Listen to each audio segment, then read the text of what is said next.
지난 시간에 나사로의 부활 사건을 우리가 같이 봤습니다.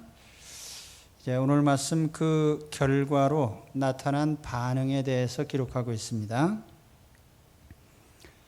물론 예수님의 사건을 나사로 부활 사건을 본 많은 사람들이 예수님을 믿었습니다. 예수님께서 기도하시면서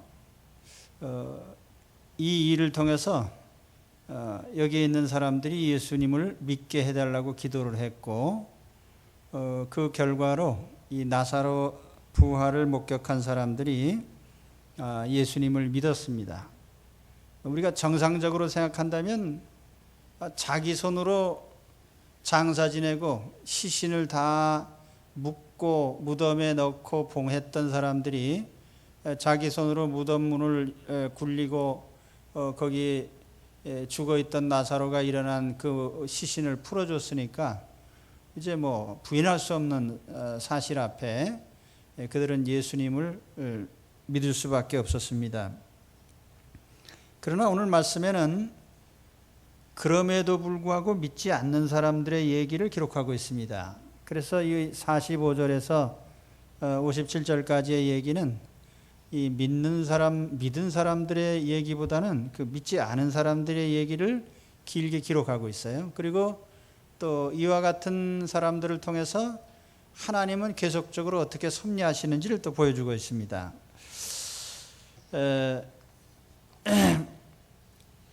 오늘 우리는 특히 본문을 통해서 어떤 증거가 있어도 예수를 믿지 않는 사람들의 모습, 또 그들을 통해서도 하나님이 어떤 메시지를 우리에게 주시는데 이와 같은 것을 우리가 함께 보고자 합니다. 안 믿는 사람들의 사고방식이 무엇일까? 아마 그것은 믿는 우리 속에도 그런 사고방식이 아마 들어있을 겁니다. 그래서 오늘 여기에 이 내용을 보면서 우리들이 어떻게 불신앙적으로 행하는지에 대해서 좀 봐야 되겠고, 그런 가운데서도 하나님은 어떻게 하나님의 역사를 이루어 가시는지를 또한 보게 됩니다. 이제 예수님의 이 나사로를 살리신 사건의 결과로 비상공회가 소집이 됐어요. 47절에 가서 보면 이에 대제사장들과 바리새인들이 공회를 모으고, 여기 47절에 공회라는 단어가 단수로 정관사가 없이 기록되어 있는데, 이것은 신약 성경 전체를 통해서 공회라는 말이 정관사 없이 기록된 유일한 곳입니다. 이 공회가 합법적이지 못했고 또 온전하지 못했다는 것을 암시하는 그런 표현이죠. 공회를 소집한 목적은 여기에 어떤 사람들이 위기를 느꼈기 때문에 대응하기 위한 것입니다. 48절로 가서 보면은 이르되 이 사람이 많은 표적을 행하니 우리가 어떻게 하겠느냐. 만일 그를 이대로 두면 모든 사람이 그를 믿을 것이요, 그리고 로마인들이 와서 우리 땅과 민족을 뺏어가리라. 자, 예수님이 기적을 일으키시는 것은 부인할 수 없는 사실이고, 그 결과로 많은 사람이 예수님을 믿을 것이다. 그러면 우리는 우리 땅과 백성을 뺏기게 된다, 이런 얘기를 했어요. 많은 사람이 예수님을 믿게 되는 건 뭐 당연한 결과겠죠. 그런데 우리 땅과 백성을 빼앗기게 된다는 말은 또 무슨 말인가?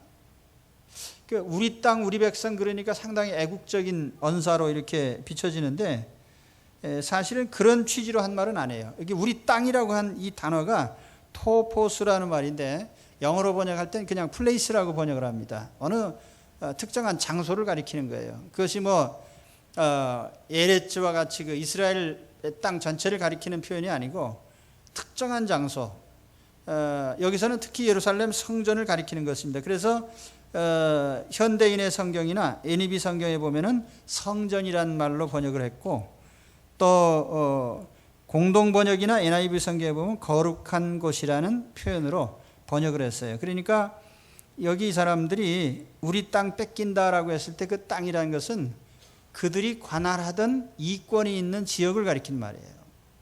여기 특히 사두개인들이 관련이 있습니다. 이 사두개인, 신약 성경을 읽다가 보면은 바리새파와 더불어서 사두개파가 자주 등장합니다. 저는 처음 예수 믿고 성경 읽다가 사두개인, 그래서 대가리 4개 달린 개인 줄 알았어요. 그리고 하는 짓이 항상 개 같고, 그래서 이 사두개는 대가리 4 달린 개들이다. 근데 사실 그런 의미는 아니고요. 다윗과 솔로몬 시대에 대제사장이 있습니다. 사독이라는 사람이 있어요. 아주 유능한 대제사장인데 그 사독의 후예다. 우리는 사독의 후예들이다. 그래서 이 제사장 계급이 자기들의 정파에 붙인 이름이에요. 사독의, 우린 사독의 후예다. 그런 취지로 붙인 이름인데, 이 사람들이 예수님 생애 중에 내내 예수님에게 적대적이었고, 특히 예수님의 마지막 한 주간 예수님을 반대했던 대중들이 두 부류가 특히 나타나는데, 하나는 바리새파인데, 바리새인들은 서민적인 사람들이에요. 그런데 이 사두개인들은 제사장 계급이고 당시 유대 사회에서는 지배계층입니다. 그 성전을 지배했던 사람들이에요. 신앙적으로 보면은 바리새인들이 오히려 율법적이고 어떤 면에서는 더 순수하다 볼 수 있고, 이 사두개인들은 사실은 부활도 믿지 않고 내세도 믿지 않고 천사도 믿지 않고 영적 세계를 그다지 믿지 않는 일종의 세속적인 사람들이에요. 그러니까 이 사람들은 어느 시기를 거치면서 성전을 지배하기는 했지만은 이런 참신앙을 갖지 못한 정치적인 무리들이다, 이렇게 볼 수가 있습니다. 그래서 이 사두개파는 대부분이 로마 정권에 아첨을 하고, 그래서 일정한 권력을 누리면서 지배 계층을 형성하고 있었어요. 그런데 이 사람들의 주요 활동 무대가 성전이기 때문에 성전을 빼앗기는 것에 대한 두려움을 가졌던 것입니다. 그래서 저 예수라는 사람이 나타나가지고 많은 사람이 추종하게 되고, 결국에는 그 자기들이 관할하던 성전을 빼앗기지 않겠는가. 그리고 예수가 이와 같이 많은 대중들을 흡수하게 될 때에 예를 들면 로마에 대한 반란이 일어나고 또 로마군이 개입을 하게 되고 자기네들의 모든 걸 빼앗기고, 이런 식의 논리를 가져왔던 것입니다. 그러나 따지고 보면은 사두개 사람들이 걱정한 것은 이스라엘 민족도 아니고 무슨 신앙도 아니고 단지 자기들의 이권이에요. 이제 이것은 오늘 우리도 종교를 표방하고 있는 모든 사람들, 또 세상 사람들을 지배하는 가장 중심에 있는 하나의 행동 원리입니다. 여기 있는 우리도 마찬가지죠. 자, 우리 동네에서 무슨 일이 있는데 찬성하냐 반대하냐, 간단해요. 거기에 내 이해상관이 있으면 해로우면 반대하고, 내게 이익이 좀 되면은 찬성하고, 뭐 그런 식이죠. 그러니까 이해상관에 의해서 그들의 판단을 내리고 있다. 이 공회에서 뭘 결정하려고 했느냐? 47절에 보면은 이 사람이 많은 표적을 행하니 우리가 어떻게 하겠느냐? 이게 일종의 그 의제입니다. 저 예수라는 사람이 많은 기적을 일으켜서 많은 사람들을 이렇게 받아들이고 있는데, 자, 우리가 어떻게 하면 좋지? 여기에 대해서 이 질문은 이들이 어떤 책임이나 어떤 바르게 잡겠다는 그런 취지가 아니라 단지 저 예수를 어떻게 우리가 대항하겠느냐라는 취지의 그런 질문이에요. 말하자면 예수 배척 대책회의입니다. 이게 요즘에 이 대책회의가 굉장히 많아요. 그러니까 짧은 말로 비대위, 비대위가 있는 곳은 다 비정상이에요. 비상대책위원회, 정상대책위원회가 있어야 되는데 전부 다 비상이거든요. 그런 정상이 아니란 얘기예요. 그러니까 예수라는 사람을 어떻게 대항하겠느냐라고 하는 이런 취지로 만든 것이 바로 여기에 소집한 것이 이 비정상적인 예루살렘 공회입니다. 공회는 아시는 대로 이스라엘 사회에서 최고 의결기구입니다. 그래서 각 지파별로 6명씩인가요? 해서 72명, 그래서 대략 70명의 이 공회원들이 중요한 사안을 결의한 거예요. 입법권도 있고 사법권도 있고. 당시에는 사형을 선고할 수 있는 권한만 빼고는 다 가지고 있었어요. 자, 그러면 이 비상공회에서 의제를 내고 또 제안을 한 사람은 가야바입니다. 그래서 49절에 가보면 그 중에 한 사람, 그 해의 대제사장인 가야바가 그들에게 말하되 너희가 아무것도 알지 못하는도다. 이 표현도 아주 재밌어요. 그 해의 대제사장인 가야바. 요한복음을 기록한 사도 요한이 이런 표현을 썼거든요. 그 해의 대제사장인 가야바. 이 가야바라는 사람은 AD 18년에서 36년까지 약 18년 동안 대제사장 자리에 있던 사람이에요. 대제사장이라는 게 본래 종신직입니다. 그래서 죽으면 계승을 하고 세습을 하는 이런 직책인데 그 해의 대제사장이라는 표현이 이게 뭔가. 당시 로마 정부가 마음에 들지 않는 대제사장은 다 갈아치웠습니다. 그래서 마음에 들지 않으면 내쫓고 새로 세우고 이렇게 해서 이 대제사장이 실질적으로는 전직 대제사장 뭐 해가지고 여러 명이 있었어요. 이 가야바라는 사람은 그 해의 대제사장, 그 해라고 한 이 사도 요한이 표현한 것은 예수님을 십자가에 못 박아 죽였던 당사자, 바로 그 해의 대제사장이 가야바란 말이에요.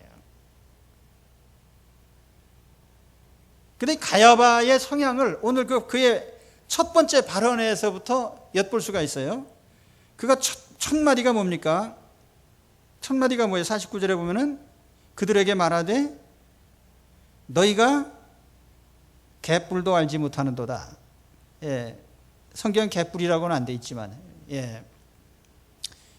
국회의장이 국회의원 소집해놓고 너희는 아무것도 모르는구나 이렇게 말을 했다고 하면 그 사람의 인품이나 그 사람의 어떤 성향을 알 수 있는 거죠. 아주 거칠고 권위적이고 또 아주 자만에 빠진, 그러니까 로마에게는 아첨하고 약자에게 거들먹거리고 백성 위에 군림하고 자기의 지위를 연연하는 이런 부류입니다. 그래서 이 가야바가 이어서 한 말을 보면 50절에 이제 본론으로 들어갑니다. 한 사람이 백성을 위하여 죽어서 온 민족이 망하지 않게 되는 것이 너희에게 유익한 줄을 생각하지 아니하는도다. 일을 복잡하게 생각할 게 있냐? 예수라는 사람 하나만 제거하면 끝나는 일인데, 그래서 예수 한 사람만 죽이면 우리 백성 편안하다 이런 소리예요. 한 사람이 백성을 위해 죽어서 온 민족이 망하지 않게 되는 것이 너희에게 유익한 줄을 생각하지 아니하는도다. 예수 한 사람이 많은 무리를 끌어들이고 추종자들이 있고 그렇게 해서 로마와 충돌이 일어나고 사회가 혼란해지고 자기들의 지위를 뺏기고 이런 상황에 대해서 뭐 염려할 게 있냐 말이에요. 예수 하나만 죽이면 다 끝나는데. 이게 이제 가야바의 생각이에요. 그리고 이것이 아주 지극히 정치적인 판단입니다. 이 정치라는 말이, 우리가 정치라는 것은 항상 있는 정당한 일인데 정치적이라는 말을 붙이면은 그거는 조금 이상한 거예요. 그러니까 이 가야바가 아주 정치적인 발언을 했단 말이에요.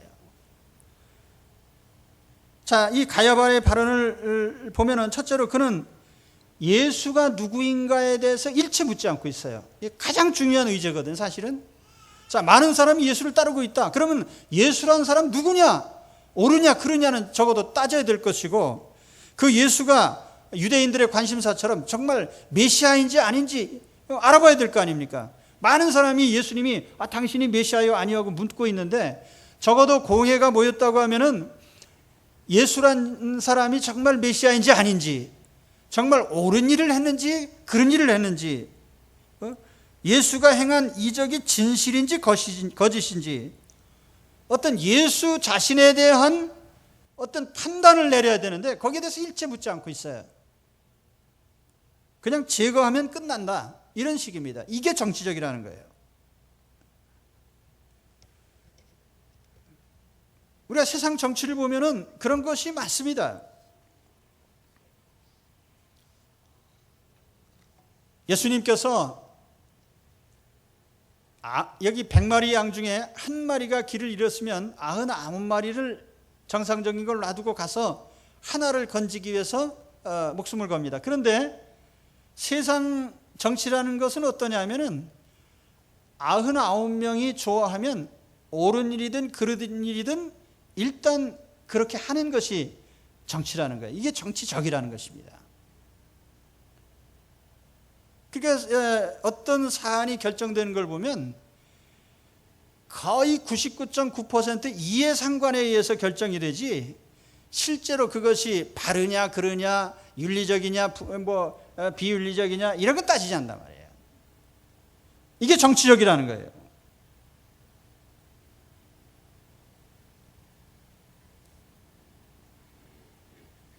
그래서 우리가 정치의 정의를 기대하는 것은, 그거는 아주 터무니없이 어리석은 일이다. 그래서 우리가 많은 사람이 따라간다고 해서 옳은 일이 아니라고 하는 것은 우리 히틀러가 보여준 거 아니에요? 우리 역사에서도 보면은 그 수많은 사람들이 지지하고 추종했었지만 결국에는 망했잖아요. 이게 정치적이라는 겁니다. 또 한 가지는 가야바가 정말 진실을 말했느냐라는 것인데, 전혀 그렇지 않습니다. 반드시 예수를 제거해야 된다는 논리를 폈지만은 예수를 제거해야 되는 논리가 없습니다. 사실은 가야바의 논리로 한다면은 다수가 예수를 추종하면 로마가 개입을 하게 되고 자기들의 지위를 뺏긴다는 것인데, 과연 그렇게 됐는가? 실제로 로마 제국이 많은 식민지를 가지고 있었는데, 그 식민지를 지배하는 통치 방식이 두 가지에 초점을 맞췄어요. 하나는 로마 정부에 복종을 해서 세금을 바치는 겁니다. 그래서 그 일을 하면은 식민지로서는 가장 큰 책임을 다한 거예요.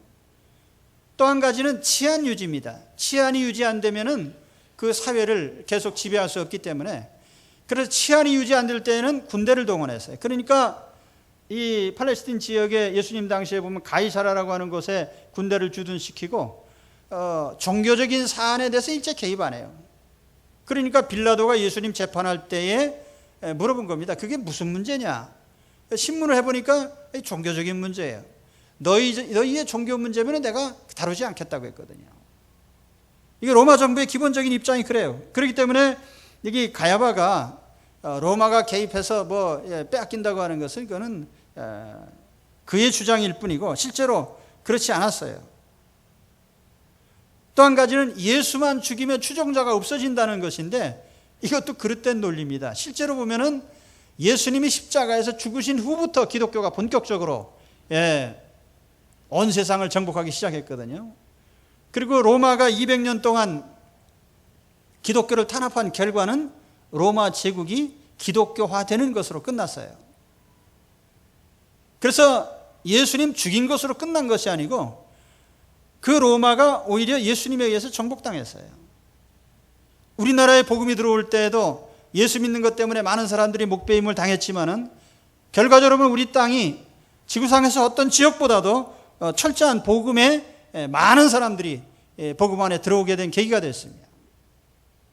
그렇기 때문에 가야바의 논리는 예수 한 사람 제거하면 정치적인 문제도 해결되고 종교적인 문제도 해결되고 예수의 추종자는 없어진다고 하는 이 논리는 잘못된 거란 말이에요. 어찌됐든지 예루살렘 비상공회가 결의한 사항은 이제 예수를 죽이자는 결론을 내리게 됩니다.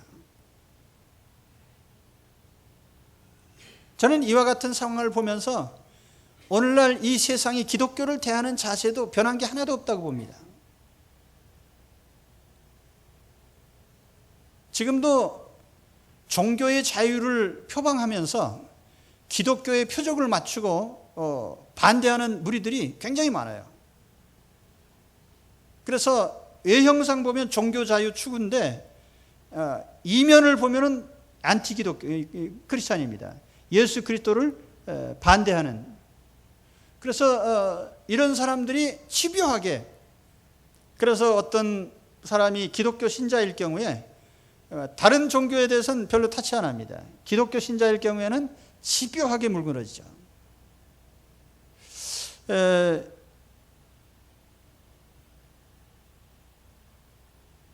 아마 이런 일들이 우리 각 가정 속에서나 누가 그리스도를 처음 믿고 영접했다고 하면은 우리가 부딪히는 문제 중에 하나일 수도 있습니다. 누가 신앙을 새롭게 가졌다고 합시다. 너 무슨 신앙 가졌어? 제가 최근에 고목나무 귀신을 섬기기 시작했습니다. 그건 상관없어요. 제가 요즘에 산신령님을 섬기기 시작했습니다. 거기에 대해서 그러나 나 요즘에 예수 믿기 시작했는데 그래? 그 다음부터 그냥 집요하게 물그러지는데 왜 하필이면 기독교냐? 하필이면 왜 예수 믿냐?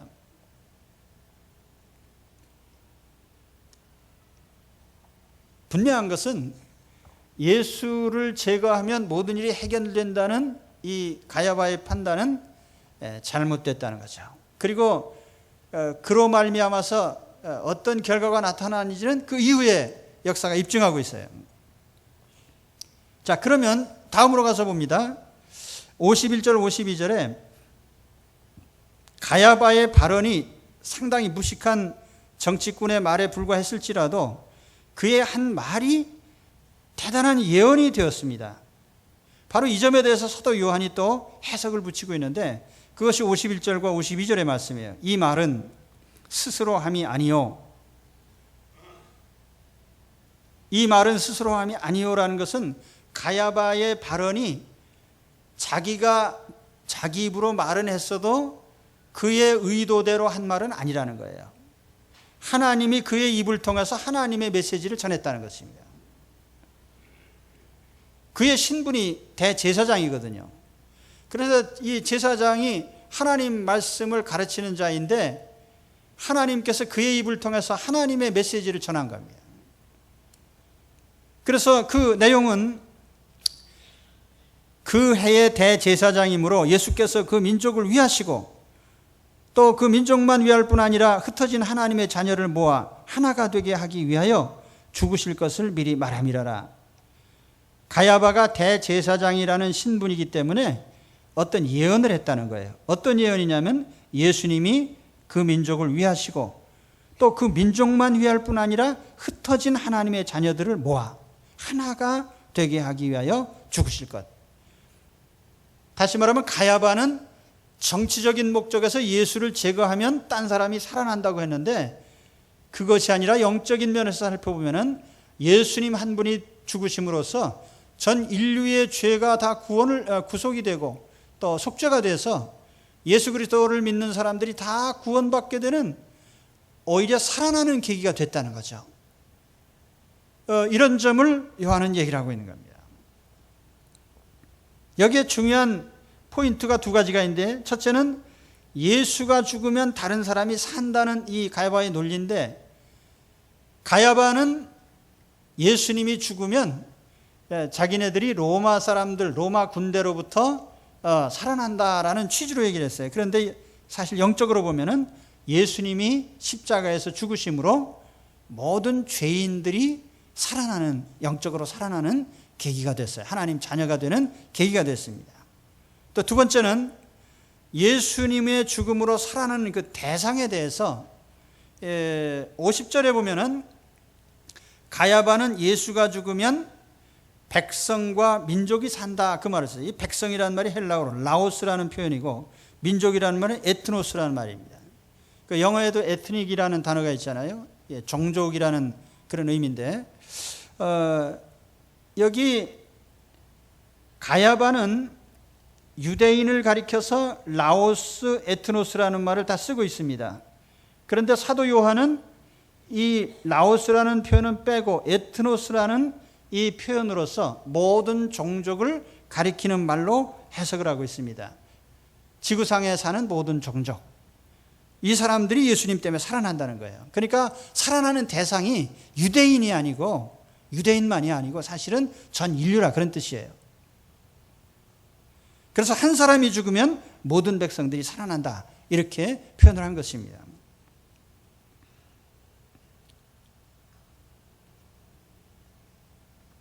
사도 바울은 로마서에서 여러 차례 이 고백을 했어요. 한 사람의 범죄를 인하여 사망이 그 한 사람으로 말미암아 왕노릇하였은즉 더욱 은혜와 의의 선물을 넘치게 받은 자들이 한 분 예수 그리스도로 말미암아 생명 안에서 왕노릇하리로다. 여러 차례 반복해서 그렇게 얘기합니다. 한 분 예수님이 돌아가심으로 모든 사람이 살아나게 되었다. 이게 기독교의 핵심적인 교리인데 바로 가야바의 입술을 통해서 이 말을 했다는 것이 아이러니한 일이고 또 신기한 일입니다. 그래서 이 장면을 우리가 보면서 이게 안 믿는 사람들의 얘기인데 여기에 복음이 전파되고 있다.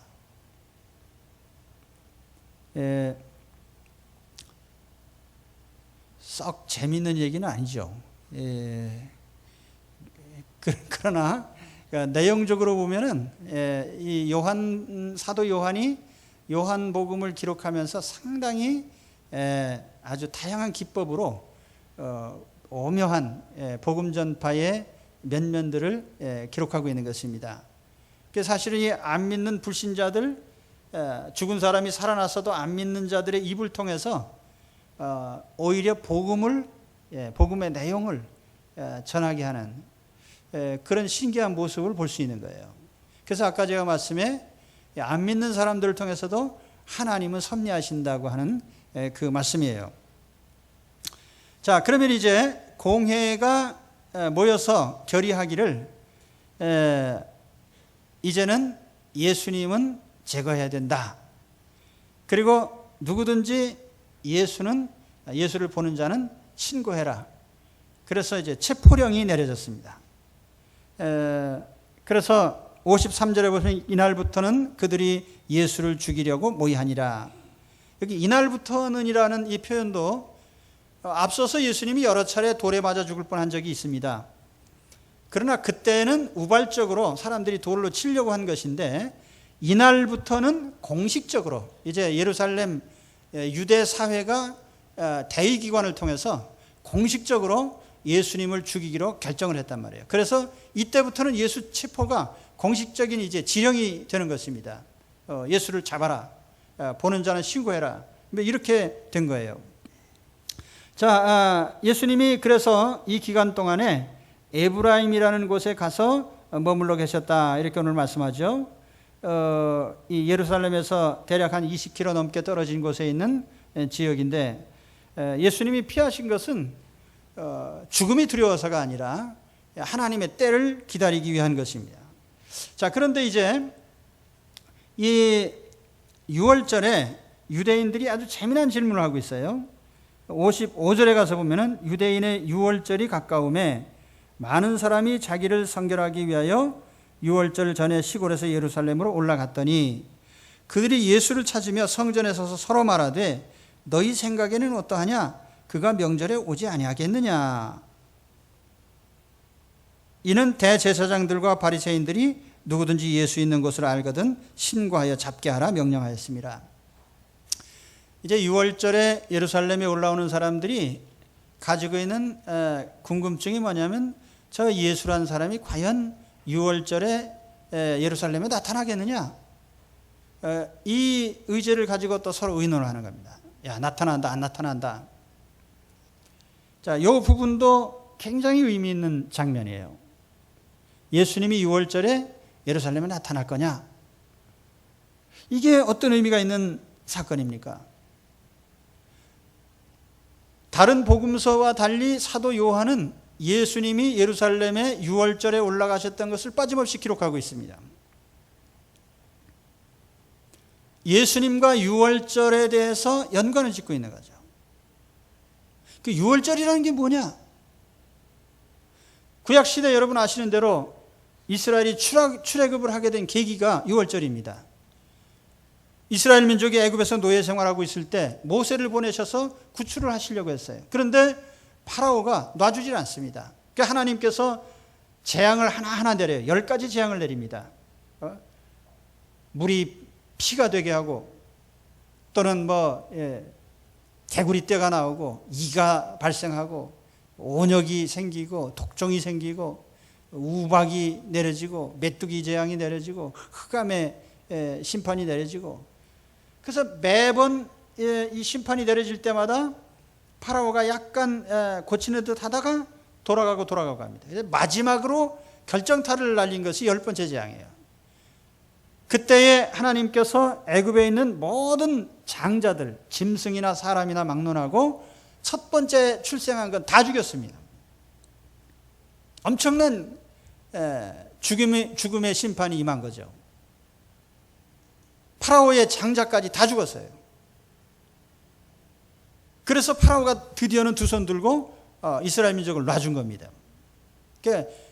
그런데 그때 이스라엘 민족의 집에는 어떤 일이 벌어졌느냐? 이스라엘 사람들의 집에는 하나님께서 집집마다 어린 양을 잡아서 피를 흘려가지고 피를 문설주, 문인방에 발라라. 그러면 죽음의 사자가 그 집에는 들어가지 않겠다. 그래서 이스라엘 사람은 한 사람도 안 죽었어요. 그 어린 양의 피가 있는 집에. 그 6월절 어린 양은 뭐냐? 그게 바로 십자가에서 죽으신 예수님을 예표하는 상징적인 것입니다. 그러니까 이스라엘 민족이 잘나서 살아난 게 아니라 어린 양의 피 때문에 살아났단 말이에요. 오늘 지옥에 갈 죄인들이 살아나는 것은 예수님이 십자가에서 죽으신 공로와 속죄 희생 덕분에 우리가 용서받고 하나님 자녀가 된 것입니다. 그래서 6월절은 예수님과 아주 밀접한 관련이 있어요. 그 6월절이 곧 예수님을 나타내기 위한 거거든요. 그래서 출애굽기하고 신약의 구원은 서로 연관이 있어요. 누가복음에 보면 누가복음 9장이죠. 예수님이 변화산 위에서 모세와 엘리야와 회담하신 장면이 보여졌는데, 그때에 무엇을 얘기를 했냐면 예수님께서 예루살렘에서 별세하실 것을 의논했다, 그렇게 말씀을 하는데, 그리고 그 별세라는 말을 헬라어로 하면 엑소더스입니다. 엑소더스는 구약의 출애굽기를 가리킬 때 쓰던 말이에요. 그래서 구약의 출애굽의 구원은 신약으로 말하면 예수님을 통한 구원을 가리키는 것이었다. 그러니까 구약의 6월절이 예수님과 직접적인 관련이 있는 겁니다. 그래서 6월절에 예수님이 예루살렘에 가시고, 6월절에 예루살렘에 가시고, 마지막 6월절에는 제자들과 함께 6월절 날 식사를 하신 후에 성찬을 제정하셨어요. 그래서 구약의 6월절 식사가 신약의 성찬으로 바뀐 것입니다. 그 성찬도 핵심적인 게 두 가지 아니에요? 예수님의 피와 살, 다시 말해 예수님의 십자가의 죽음, 희생, 속죄, 그것이 중요한 테마입니다. 자, 그러면 이제 다시 본문으로 돌아가서 유대인들이 질문한 것이, 6월절 날 예수란 사람이 과연 예루살렘에 올라올 것이냐? 이 질문을 했는데, 예수님이 올라오셨습니까? 안 오셨습니까? 당연히 올라오시죠. 왜냐하면 그것이 예수님의 목적이었기 때문에. 이 땅에 사람의 모습을 가지고 오신 목적이 뭐냐면 예루살렘에 올라가서 십자가에서 죽으시기 위해서 오신 거예요. 예수님이 모든 사람을 구원하기 위해서 자기 생명을 버리는 죽음을 택하기 위해서 오신 분인데, 그분이 예루살렘에 무엇이 무서워서 올라오지 못하겠느냐?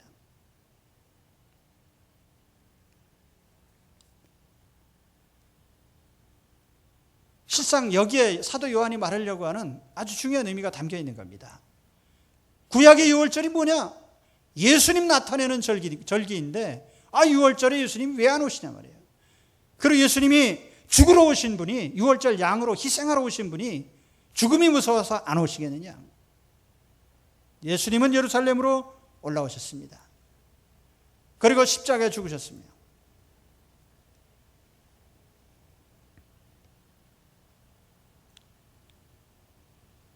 요한복음 11장을 보면 나사로의 죽음과 나사로의 부활과 예수님의 죽음이 대조되고 있어요. 나사로가 살아나는 반면에 예수님께서는 이제 십자가의 죽음을 향해서 공식적으로 이제는 예수님을 제거하겠다라는 결정이 내려졌고 예수님의 죽음을 향해서 발걸음을 옮기고 계십니다. 이걸 큰 틀에서 비춰보면은 나사로가 살아난 것은 예수님의 죽음 때문이에요. 십자가에서 죽으심 때문이에요. 나사로는 영혼이 살고 육신이 사는 은혜를 입게 되었습니다.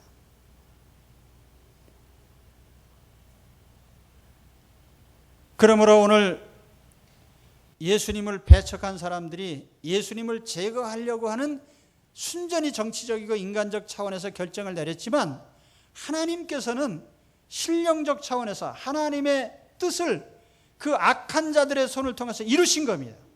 가야바를 통해서, 가룟 유다를 통해서, 또는 악한 유대인들을 통해서 예수님을 죽이는 절차가 진행이 됐지만은, 그러나 그와 같은 이면에는 하나님께서 죄인을 위해서 죽이시는, 자기 아들을 죽이시는 하나님의 손에 의한 프로세스가, 과정이 거기 있단 말이에요. 그러니까 어떻게 보면은 오늘날에도 세상에 악한 사람들이 어떤 악한 행동을 할지라도 그 이면에 하나님의 간섭하시는 섭리의 역사가 있다는 걸 알아야 돼요. 특히 구원의 역사에 있어서는 더욱 그렇습니다. 그렇기 때문에 여러분, 세상에 악한 사람들 때문에 불평하고 원망하지 마세요. 악한 사람은 악한 짓을 해도 하나님은 하나님의 일을 계속 하십니다. 그걸 우리가 알아야 돼요. 내 인생을 통해서 하나님은 하나님의 일을 계속 하셔요. 어떤 악한 사람이 내게 와서 어떤 피해를 주고 어떤 손해를 입히고 어떤 나를 참 불안하게 만들고 어떤 역사를 할지라도 하나님은 나를 통해서 하나님의 일을 계속 하십니다. 내 인생에 어떤 일이 일어나도 나를 통해서 하나님의 일은 진행이 되고 주님의 일은 계속 하셔요. 이것이 내 인생의 삶의 가치입니다. 예.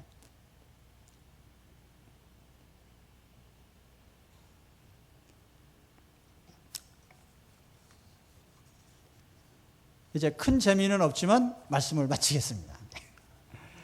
예. 여러분이 요한복음을 통해서 하나님께서 어떻게 섭리하시는지요, 하나님의 손길이 어떻게 나타나는지요, 하나님이 악한 자들의 손길을 통해서 어떻게 역사하시는지, 주님의 모습을 우리의 삶의 모든 현장에서 늘 목격하게 되기를 바랍니다. 자, 따라합시다. 그래도 하나님은 일하신다. 누구를 통해서요? 내 인생을 통해서요. 예, 오늘도 주님께서 어떤 경우에도 내 인생을 통해서 하나님의 일을 진행하십니다. 기도합시다.